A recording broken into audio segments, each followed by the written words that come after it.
So breaking just a short time ago on social media, President Trump signaled a major concession in his tariff policy toward China. This is what he wrote. 80% tariff on China seems right, up to Scott B. Scott B is the Treasury Secretary Scott Bessent. The current tariff is 145%, so he's floating a 65% reduction in tariffs to China even before U.S. negotiators sit down with Chinese officials, Scott Bessent among them, this weekend in Switzerland. With us now is former press secretary to then Vice President Joe Biden, Kendra Barkoff, and Republican strategist and former RNC communications director Doug Heye. So that was fast. I mean, before the negotiations even start, you drop your asking price 65%. What's going on here, Doug?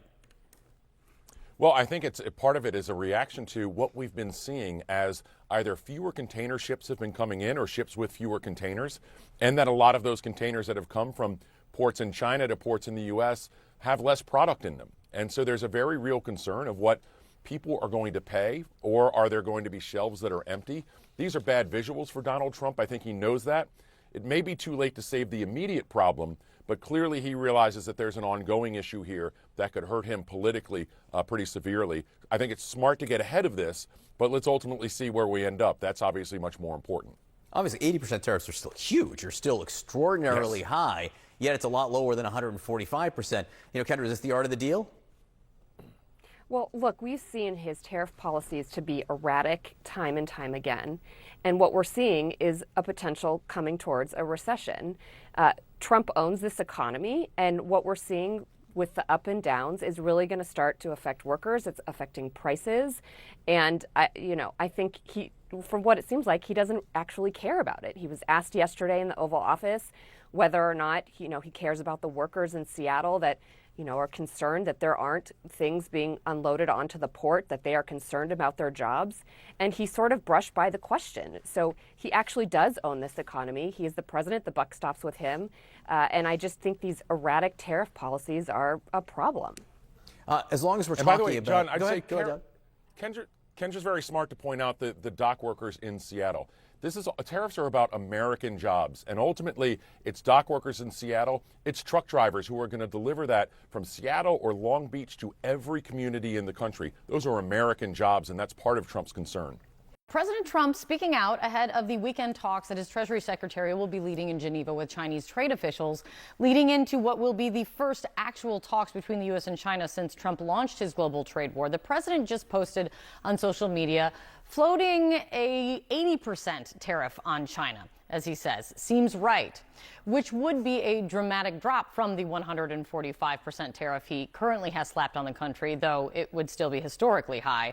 TBD what that means. We do not know. What we do know is the impact of the tariffs on Chinese goods coming in are hitting one industry particularly hard, the baby industry. That's because, according to some estimates, more than 70% of baby gear purchased in the U.S. is manufactured in China. Everything from car seats to changing tables to strollers. Said another way, essentials for new parents. Joining me right now is someone who knows this too well. Joe Shammy. He's the president of Delta Children, the country's largest crib and children's furniture brand. Joe, thank you very much for coming in. As we were talking leading into this, your company is so impressive. Family owned and run for multiple generations now. Before I get to kind of the questions of where things are headed, what do these tariffs on imports, the 145 that we're talking, that's currently on from China, what does it mean for your company right now? It means that we have to figure out how to continue to make safe products that are affordable for parents.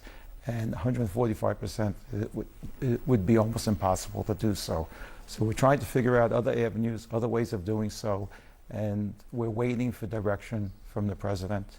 We acknowledge the president has valid concerns about our trade imbalances. Mm-hmm. I'm glad that he's addressing it.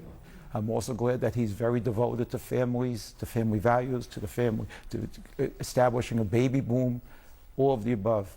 With that set in mind, we need to keep baby products affordable. What does it mean for your inventory right now? Are shipments coming in? Are you bringing products in still? So luckily, we are a very financially strong company, and we have a large inventory in stock currently. And we are bringing in certain products even at the higher tariff rates. So for the next few months, we're good. We're going to keep prices stable. We're going to do our best to do so, and we're hoping for more direction to move forward. But just a few months of inventory is. Not I know enough. you're not. I know you're not. Yeah, that's not enough, and I know that's not how anyone wants to run. They have to run their company. Yes. I was reading that on what we just are learning, 80%, if that would be what the tariff rate is, like, what does the 145% tariff on your goods coming in, 80% tariff on your goods coming in, does that make a difference? Do you think? Of course, it makes a difference, Right. but it still makes it very expensive for a new parent to raise a child. And we are very concerned that, for argument's sake, in the crib field, that parents will make the wrong choice. They will co-sleep with their children. They will buy a used crib, a crib that they have sitting in the basement for years that do not meet the current safety standards. In 2011, Delta and our other manufacturers worked together with the Consumer Product Safety Commission and developed the toughest standards for cribs in the world. We put a zero tolerance, and we're so proud of what we did, and we reduced deaths by some 90%. And that's the fear. And is that's that the fear. What happens next? And again, I praise President Trump for addressing the situation. I praise President Trump for, at this time, saying he's going to take a look at baby essentials. But if parents can't afford it, the choices they would make, because you have to, you have a baby, you must have product for them. What that means, that's something I hadn't even thought about. Now, it's something I want to say. A cell phone is a necessity, but we have old cell phones. A new parent doesn't have an old crib, a crib sitting and waiting for them to put into their home. That is a very good point. The president has been, I would say, almost unusually focused on children's products and how he has been talking about tariffs of late. We know that he talked about how children don't need to have so many baby dolls or can pay a couple extra dollars for a doll. He also talked about strollers in some of his recent interviews. I want to play this for you, what he said this weekend. Some prices are going up, tires, strollers, some clothing in the wake of your tariffs. Excuse me, that's peanuts compared to energy. Energy is 60% of the cost. You should ask some positive things like, sir, it's amazing what you've done with gasoline. Because you know what? Gasoline's big business. A stroller is not big business.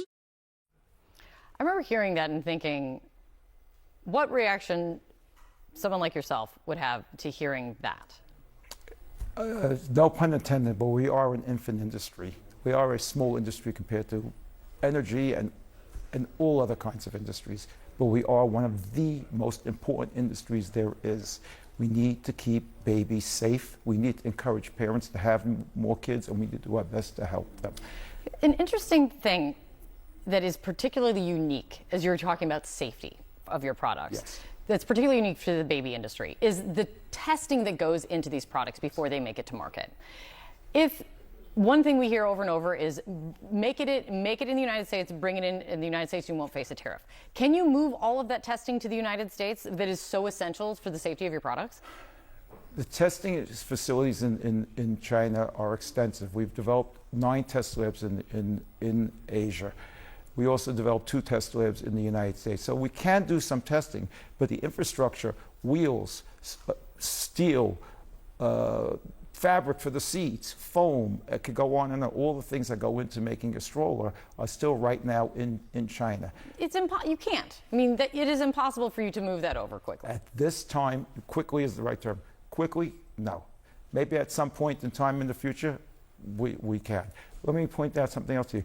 We have 3 manufacturing facilities in the United States. We manufacture in Wisconsin, we manufacture in Kansas. We produce hundreds of items there, just not strollers and cribs. Those were not economical for us to do here. We're going to expand our production in the United States. We're going to do as much as we can to do so, and we employ over 500 people in America.